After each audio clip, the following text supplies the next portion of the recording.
animal carers here, and it's myself and Sandra working with the cats today. So you would have seen us in the Tigers outside area that's just in front of us here a few minutes ago, and what we've done is a bit of a tidy up and also put some food out for one of the tigers that lives here.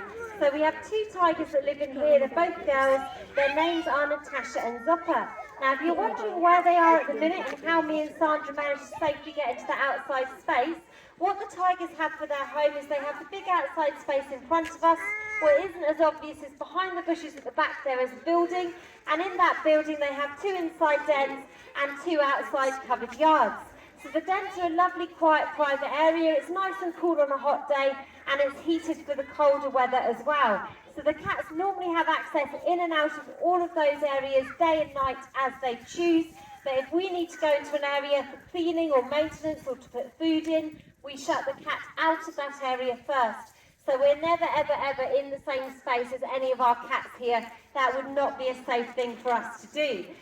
So with these two tigers, Natasha and Zopper, they are some of the most straightforward cats we have to work with because they're what we call very food motivated. Now another word for that is greedy. So what it means is as soon as they saw me and Sandra down the back pathway with the wheelbarrow, that's the key thing, the wheelbarrow brings the food, they were straight in their den, so nice and easy to shut them in for us to access the outside space. Now when we feed our cats, we feed them in different ways each time. Sometimes it's about encouraging different natural behaviours, and sometimes it's about gentle exercise. We're looking to tone up their muscles. So what you'll find today is a bit of a muscle toning day for Natasha, one of the cats that lives here, and Zopper's got an easier day. So we're feeding them separately. So Natasha's food is actually, from where we stood at the front, the back left hand of the pond, there is that wooden platform, is hung off the end of the platform there. So it's hung on really quite well. She's going to have to really pull to get that down, and that's that muscle tone we're talking about when she's pulling at her food. So that's where Natasha's food is. Zopper's food is in the yard at the back. Once they've got their food, they can pick it up and take it wherever they like. So it's up to them if they go in or out with it to actually settle down and eat it. That's totally up to them. So what you'll find is in a minute, Sandra's waiting around the back. I'll let her know we're ready for the doors. When she lets the girls have access back out, they'll be coming from behind the bushes, but which way round they go, left or right, is totally up to them. So your best bet is to keep an eye on that food. So the back left hand of the pond is where the food is tied on to that wooden platform just hanging over the edge of the water. Now, one final thing before we can let our tigers out. If you do have any small children with you here today, we do ask that you don't sit them or yourselves on the safety barriers that are in front of you there. That is firstly to keep everyone safe. We don't want any little ones falling into this area and getting hurt. But it's also because it can sometimes really wind up our cats. If they see arms or legs dangling over the side of that fence, they want to eat them. Little legs look very much like drumsticks to them, so it's like waving a bit of meat in front of a little cat and expecting them not to get wound up. So it really helps us out to keep our cats nice and happy and calm if we're not sitting any little ones on that fence, so thank you very much. Now that's Frosty next door saying that she's going to make more noise than me, that's fine. Frosty's our lioness, she likes to make herself heard. Brilliant. So Frosty's finished. I'll let Sandra know that we're ready for Natasha to come out and get her food, and we'll see what she makes of it.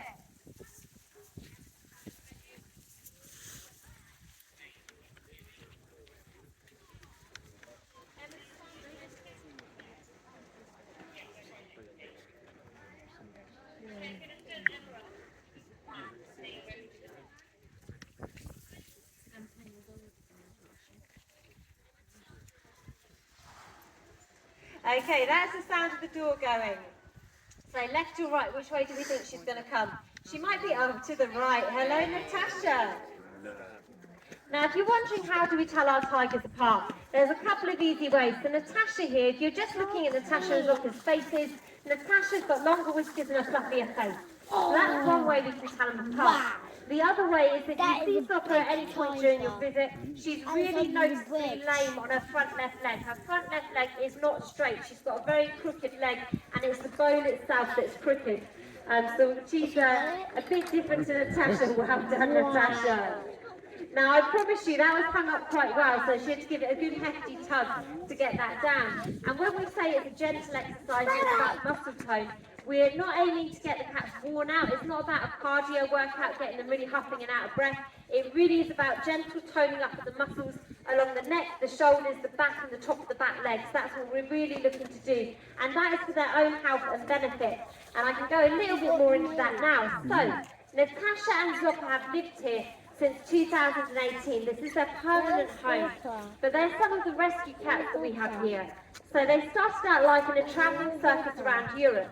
So Natasha there is really fit and healthy at the minute, but when she was first rescued, she was so underweight, she was emaciated, they didn't know if she was actually going to survive because of how low her weight and her condition was.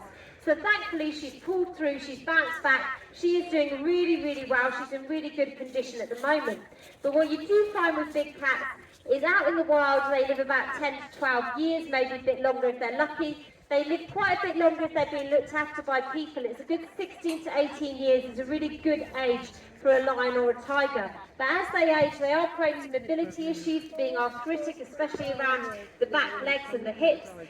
So we can encourage good muscle tone whilst they're still young and fit and healthy. That is the best thing we can do to help them out later in life to have good mobility. So that's why we do tie the food down or hang it up on different days, and we do other things as well to encourage muscle tone and exercise.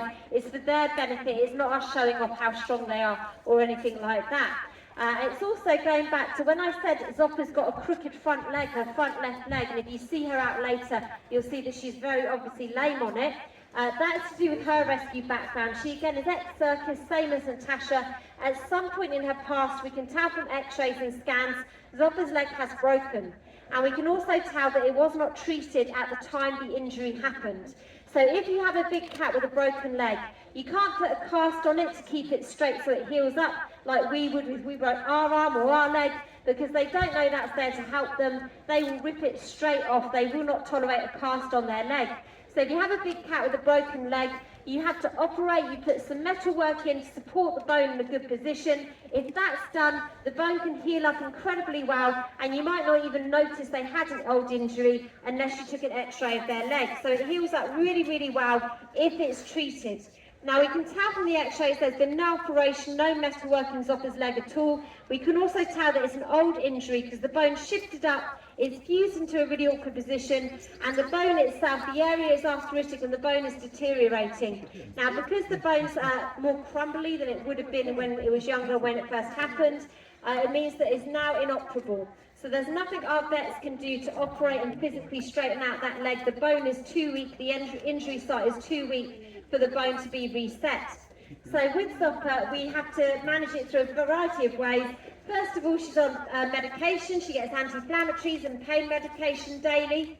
The other thing is that we work with a physiotherapist, so she often benefits from the general muscle tone stuff that we do, same as Natasha, so we hang the food up, we tie it down, but there's also additional things we've built in here to help Zoppa out. So the pond is the first thing. Tigers are one of the few cats that like water, they're great swimmers. Zoppa is a very playful cat, she loves playing in the water, so half the toys you see in the outside pond, like that big yellow boomer ball and the raft, we don't put the balls in the pond, Zoppa puts the balls in the pond. So she takes anything we give her to play with into the water, and she likes basically just holding it under the water and playing with it. So that's great hydrotherapy, it allows her to exercise the leg without putting too much pressure on the old injury site itself. The second thing, if you saw Natasha go across the bridge a little bit earlier, there's a lot of movement in that bridge. It's not been built badly, that's deliberate. It's called a wobble bridge, and the idea is the wooden planks are suspended off old fire hose, lots and lots of movement in it. None of us could walk across that bridge, we'd fall off it straight into the pond. The cats are very capable of walking and running across that bridge, but they really have to engage their muscles to maintain their balance. So it's muscle tone, again, is what we're talking about. So we do that and a variety of other things to really work on Zoppa's physiotherapy to help her live as happy and long a life as possible, because there's nothing we can do to fix that old injury. We just have to maintain it as best we can. And we knew before we took Zoppa and Natasha here, before we offered them their forever home, that she had these health issues. A lot of the animals we take on here, because they're rescues, because of their background, We know they have additional physical needs, vet care needs and behavioural needs as well. And we're more than happy to take that on and accommodate it.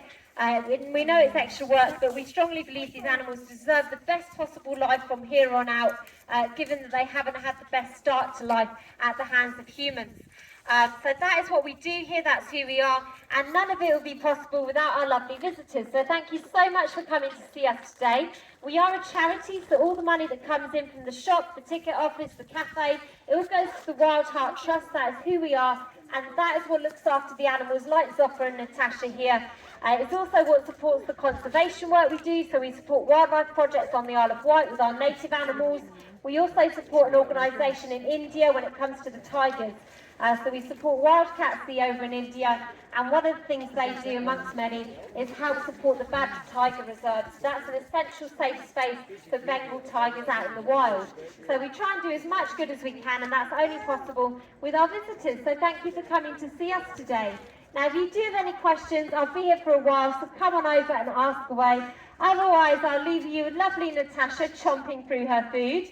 Zopper does have access in and out now, so she can come back out wherever she wants, but she might well have taken her food inside to her nice comfy bed, because we put it near the bed. She'll probably go and eat inside, knowing her.